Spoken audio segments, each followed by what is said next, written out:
any questions that may have come up. Great. Thank you. Mr. Smithline, in order to meet the 75% goal, it's clear that we're going to have to invest in infrastructure. Is that something that local governments, private industry are prepared to do? Will they need assistance from the state? I mean, how do we envision getting that infrastructure built? Thank you, Mr. Chair. That's a really critical question. I think it's going to be teamwork.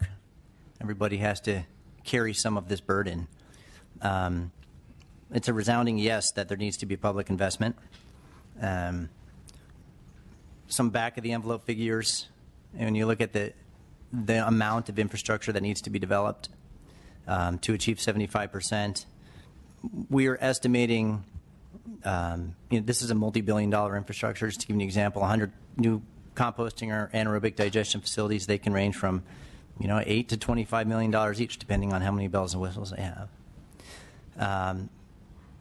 Landfilling is cheaper than recycling in the state of California. There's not an even playing field, right? And you can make an argument that the price of landfilling does not reflect the true cost to the state of California of landfilling. But for whatever the reason is, recycling costs more. So we require a public investment. I would say what we've been discussing and proposing in general conversations is a shared responsibility, a proposal where we increase the tipping fee to some degree to help develop this infrastructure.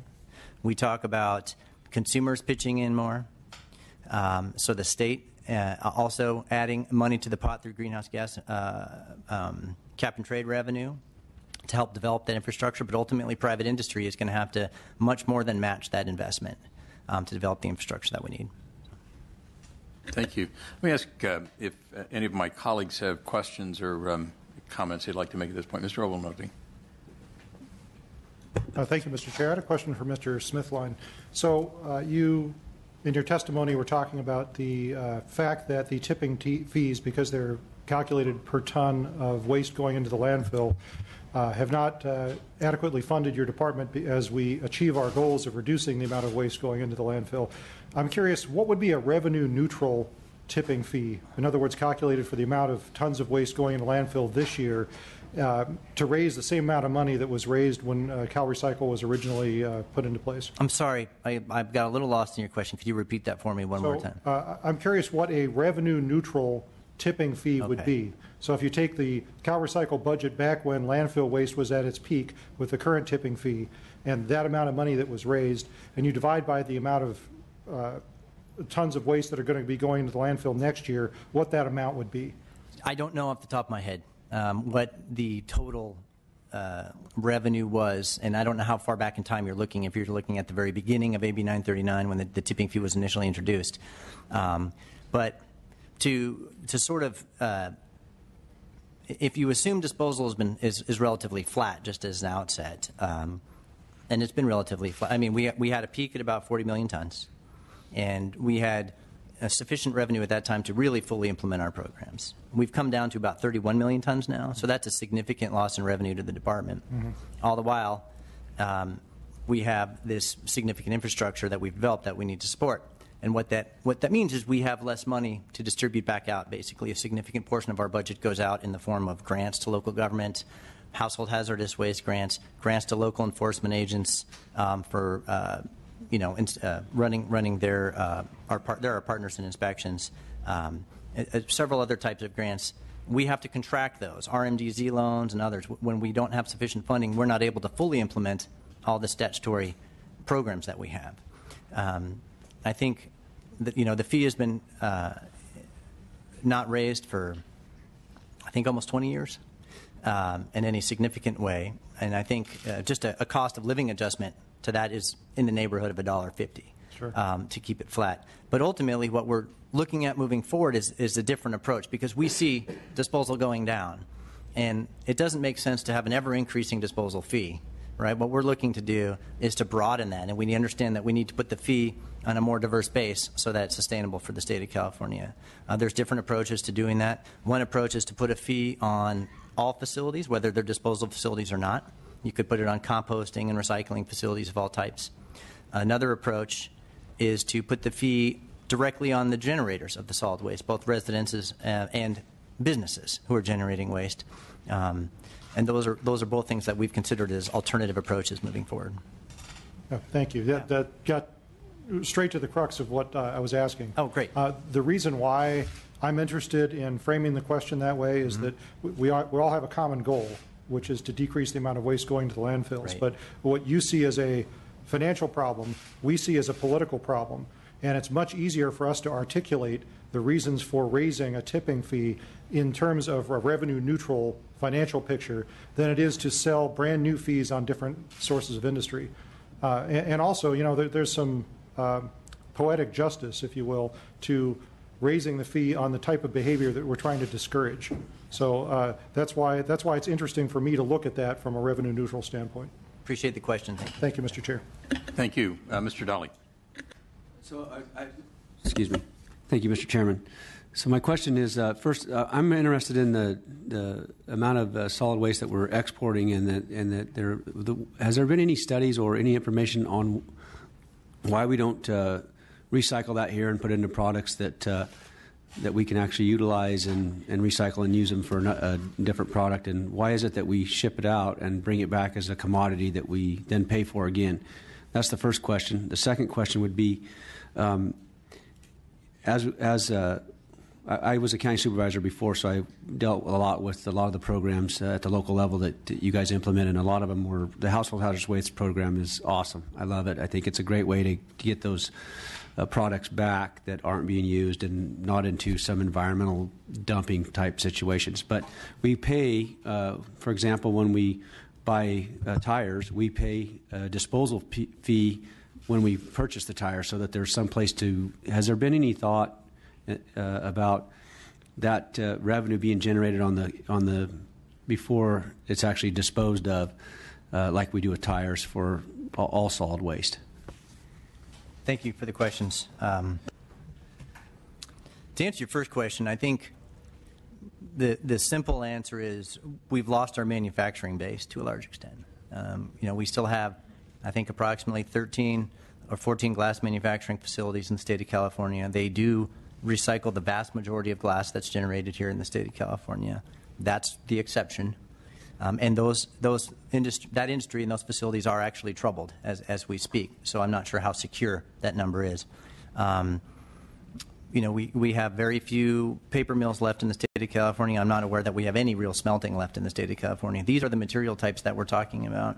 I think the brightest spot, the easiest spot to look forward is plastics recycling. We've made real grounds on manufacturing with plastics, particularly PET in the state of California. That's a growth area for us, and that's something we're very focused on. But the short answer to your question is we haven't found a way to maintain that manufacturing base in the state of California.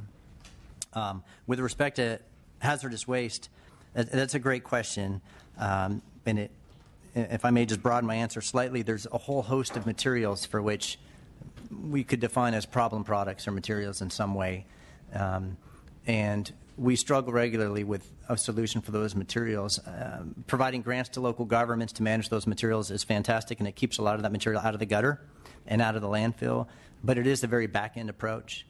So we are very aggressively, considering and proposing policies that are extended producer responsibility policies where there's either a front fee of some kind or the manufacturers themselves form an organization of some type and begin to take responsibility for the end of life of those materials. So that's something that I think is part and parcel of 75% moving forward. Thank you.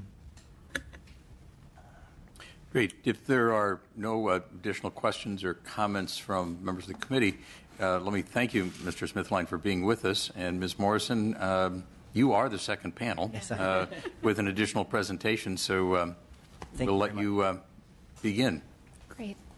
Thank you, Mr. Chair.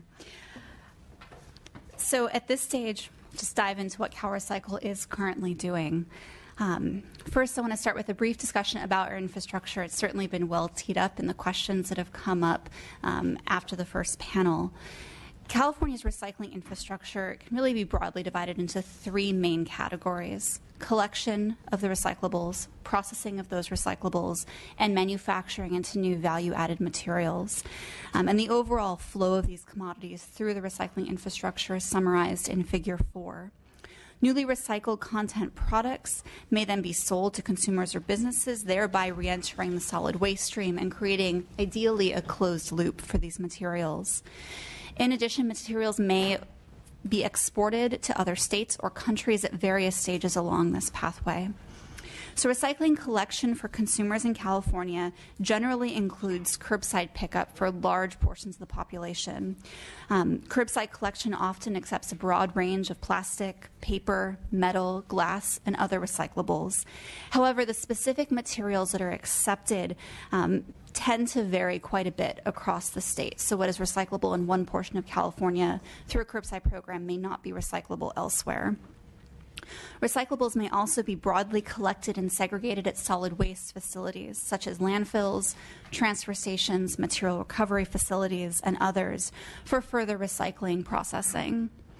Recycling collection may also be very specific for one material type, such as beverage containers, electronic waste, household hazardous waste, medication and sharps, used oil. This list can go on for quite a long time. We have many, many individual material programs. Recycling, processing, and manufacturing similarly are specialized for individual material types, where you'll have a paper processor and then a paper manufacturer to make a new product. Recycled organic materials are typically handled separately from commodity recyclables, from collection through processing at composting facilities, chip and grind facilities to make mulch, as well as anaerobic digestion facilities. There are thousands of recycling facilities and locations located in California. However, there are severe limitations in the quality and the quantity of our information and data at the state level with respect to these facilities. Since we don't require permits for many facilities and we don't require reporting from most recycling facilities in the state, we can only estimate how many recycling facilities are located throughout California and their current throughput, or how much material they can actually process. And in many cases, we can only report broad ranges for this information because of discrepancies in data between self-reported data from those facilities, department estimates, and contractor reports. In addition, we have a voluntary tracking database, but facilities may choose to omit information from this database. Ultimately, this lack of information makes it challenging to assess whether we have sufficient processing capacity and how much additional processing capacity we need in order to meet the statewide 75% recycling goal. As shown in Figure 5 with the blue squares, we know of almost 1,000 processors for commodity recyclables, which includes glass, plastic, paper, and metal.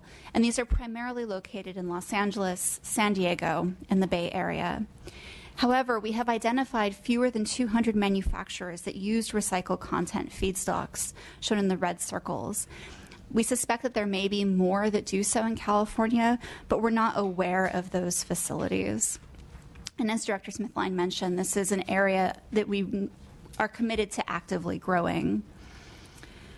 The voluntarily provided data that we do have for how much processing capacity suggests that it is very, very low.